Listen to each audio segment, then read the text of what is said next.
আসসালামু আলাইকুম রহমতুল্লাহি ওয়া প্রিয় দর্শক শ্রোতা মণ্ডলী, যে যেখান থেকে আপনারা এই অনুষ্ঠান দেখছেন প্রত্যেককে আন্তরিক মোবারকবাদ এবং আবারও সালাম দিচ্ছি। আসসালামু আলাইকুম রহমতুল্লাহ। আজকে আমি আপনাদেরকে চোর ধরার জন্য একটি আমল শিখিয়ে দিব। খুবই পরীক্ষিত এবং খুবই গুরুত্বপূর্ণ একটি আমল। অনেকগুলো চোর ধরার পদ্ধতি রয়েছে, তার মধ্যে এটি একটি। আমাদের সমাজে কিন্তু বাড়িতে বিভিন্ন জায়গায় রহরহ চুরি হয়, তো আমরা কিন্তু চোরকে ধরতে পারি না। তো আপনি এই আমলটা শিখে রাখলে চোর ধরতে পারবেন ইনশাআল্লাহ।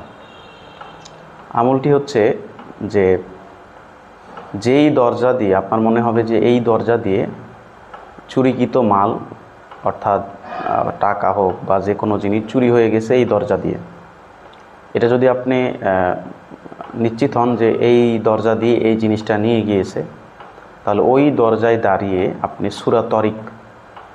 সূরা তরিক হচ্ছে তেলাওয়াত করবেন।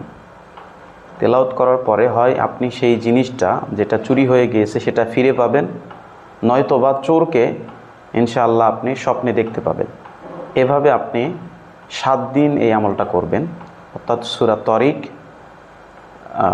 যেখান থেকে জিনিসটা হারিয়ে গেছে, আপনার মনে হচ্ছে যে এই দরজা দিয়ে চোর চলে গিয়েছে, ওই দরজায় দাঁড়িয়ে আপনি সূরা তরিক তেলাওয়াত করবেন।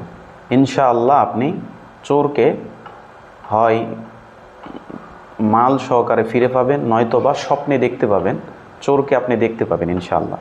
তো আপনি এই আমলটা করতে পারেন। আমি অনেক ব্যক্তিকে আমলের কথা বলেছি, তাদের মধ্যে বেশ কয়েকজন বলেছে যে হ্যাঁ, আমি হারানো জিনিসটি ফিরে পেয়েছি। তো এটা একটি পরীক্ষিত আমল, আপনি করতে পারেন। আমাদের সমাজে রহরহ এরকম অনেক জিনিস চুরি হয়ে যায়। তো আপনি যদি এই ভিডিও থেকে উপকৃত হয়ে থাকেন তাহলে অবশ্যই ভিডিওতে একটা লাইক এবং চ্যানেলটা সাবস্ক্রাইব করে দিবেন, শেয়ার করবেন, যাতে করে আমাদের সমাজে চুরিকৃত বস্তুগুলো আমরা আমলের মধ্য দিয়ে ধরতে পারি। আল্লাহ তাআলা আমাদেরকে তৌফিক দান করুক। আসসালামু আলাইকুম ওয়া রাহমাতুল্লাহি ওয়া বারাকাতুহু।